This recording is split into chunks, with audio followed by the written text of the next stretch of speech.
नमस्कार। अच्छा, कभी सोचा है कि जब हम अपनी कार सर्विसिंग के लिए देते हैं या मान लीजिए कोई कीमती चीज गिरवी रखते हैं, तो कानून की नज़र में असल में हो क्या रहा होता है?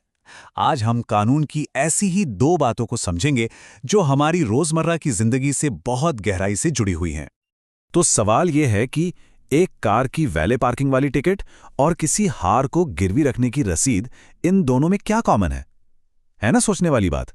दोनों ही मामलों में कोई अपनी कीमती चीज किसी और को सौंप रहा है, लेकिन कानूनी तौर पर इनके पीछे का जो इरादा है और जो इनके नतीजे होते हैं, उनमें जमीन आसमान का फर्क है। और इस पहेली का जवाब छिपा है एक ऐसे कानून में जो, सोचिए, 150 साल से भी ज्यादा पुराना है। यह है भारतीय संविदा अधिनियम 1872। और हाँ, यहीं से हमारे आज के दो मुख्य कॉन्सेप्ट्स निकलते हैं। तो चलिए सबसे पहले बात करते हैं बेलमेंट की। इसको समझने का सबसे आसान तरीका है इसे एक भरोसे का समझौता मानना, एक ऐसा एग्रीमेंट जो किसी खास मकसद के लिए किया गया हो। अगर बिल्कुल सीधी सादी भाषा में कहें तो जब कोई अपना सामान किसी दूसरे को एक खास काम के लिए देता है, बस वही बेलमेंट है। जैसे लैपटॉप ठीक करवाने के लिए देना या किसी पार्टी में अपना कोट क्लोक रूम में रखवाना। यहां एक बात पर गौर करना बहुत जरूरी है। यहां मालिकाना हक ट्रांसफर नहीं हो रहा है, सिर्फ और सिर्फ कुछ समय के लिए सामान का कब्जा यानी कि पोजीशन बदल रहा है।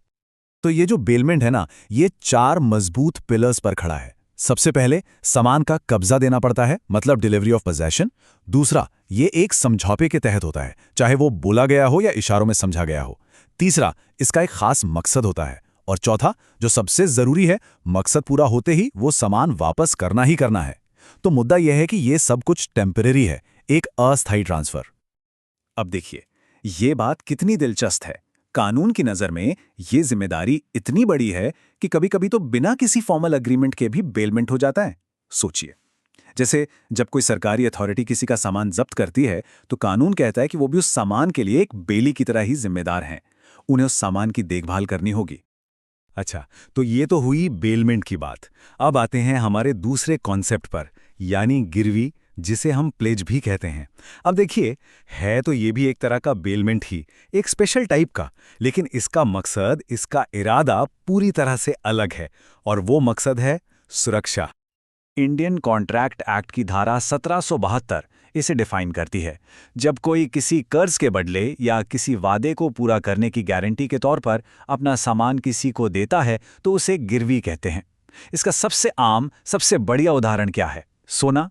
अपने सोने के गहनों पर किसी बैंक या साहूकार से लोन लेना, ये एक क्लासिक प्लेज है। तो ये कुछ चीजें हैं जो गिरवी को इतना खास बनाती हैं। देखिए, इसका पूरा फोकस सिर्फ और सिर्फ फाइनेंशियल सिक्योरिटी पर होता है, और ये उधार देने वाले को, यानी पौनी को, एक बहुत ही मजबूत, एक बहुत ही शक्तिशाली अधिकार देता है, जिसकी बात हम बस थोड़ी देर में करने वाले हैं। तो चलिए अब इन दोनों को आमने सामने रखकर देखते हैं। ये इस पूरी चर्चा का सबसे जरूरी हिस्सा है, तो ध्यान से समझिएगा। आगे की डिटेल्स में जाने से पहले बस ये एक लाइन दिमाग में बिठा लीजिए। बेलमेंट का आधार है मकसद और गिरवी का आधार है सुरक्षा। बस एक किसी काम को पूरा करने के लिए है और दूसरा किसी कर्ज को सिक्योर करने के लिए। ये टेबल देखिए, ये सारे फर्क को एकदम क्रिस्टल क्लियर कर देती है। सबसे पहले उद्देश्य देखिए। बेलमेंट किसी खास काम के लिए है, जैसे रिपेयर, और गिरवी सिर्फ लोन की सिक्योरिटी के लिए। अब सबसे बड़ा फर्क, बेचने का अधिकार वाली लाइन देखिए। बेलमेंट में सामान बेचने का कोई अधिकार नहीं है, लेकिन गिरवी में अगर डिफॉल्ट हुआ तो उधार देने वाला सामान बेच सकता है। इसी तरह उपयोग का अधिकार देखिए। बेलमेंट में सामान को उस खास मकसद के लिए इस्तेमाल कर सकते हैं, पर गिरवी रखे सामान को बिल्कुल नहीं। यही वो छोटे छोटे मगर बड़े अंतर हैं जो दोनों को एकदम अलग बना देते हैं। तो ठीक है, ये तो हो गए कानूनी फर्क, पर इसका असल जिंदगी में मतलब क्या है? मतलब जो लोग इसमें शामिल हैं, उनके अधिकार और उनकी जिम्मेदारियां क्या-क्या हैं? चलिए देखते हैं। देखिए, बेलमेंट में जो बेली होता है, यानी वो इंसान जिसके पास सामान रखा गया है, वो एक कस्टोडियन की तरह है, एक रखवाले की तरह। उसकी जिम्मेदारी है कि वो उस सामान की उतनी ही देखभाल करे जितनी कोई भी समझदार इंसान अपने खुद के सामान की करता है, न उससे कम न ज्यादा। लेकिन गिरवी के मामले में वो सबसे बड़ा सवाल कि अगर उधार लेने वाला पैसा नहीं चुका पाया तो फिर क्या होता है? यही वो चीज है जो गिरवी को इतनी मजबूत सिक्योरिटी बनाती है। और जवाब है, उधार देने वाले को यानी पौनी को उस सामान को बेचने का अधिकार मिल जाता है। हाँ, वो एक सही नोटिस देकर गिरवी रखी चीज बेच सकता है और अपना पैसा वसूल सकता है। और यही वो सबसे बड़ा अधिकार है जो एक सामान्य बेलमेंट में कभी भी नहीं मिलता। तो इस पूरी बातचीत का निचोड़ क्या है? हमें क्या एक मुख्य बात समझनी है? देखिए, इसका महत्व बहुत सीधा है। चाहे कोई अपनी कार सर्विस के लिए दे रहा हो या गहनों पर लोन ले रहा हो, ये जानना बहुत जरूरी है कि वो लेन देन भरोसे पर टिका एक बेलमेंट है या फिर सुरक्षा पर आधारित एक गिरवी।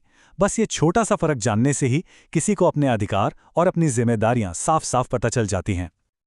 और जाते जाते एक सवाल छोड़ जाते हैं। आज की डिजिटल दुनिया में जहां हमारी संपत्ति, हमारा एसेट अब फिजिकल नहीं रहा, वो क्लाउड पर डेटा है, वो क्रिप्टो है, तो ऐसे में कब्जे यानी पोजेशन का मतलब ही बदल रहा है। तो सोचिए, भरोसे और कब्जे पर टिके ये 150 साल पुराने कानून आने वाले कल में कैसे काम करेंगे? ये सोचने वाली बात है।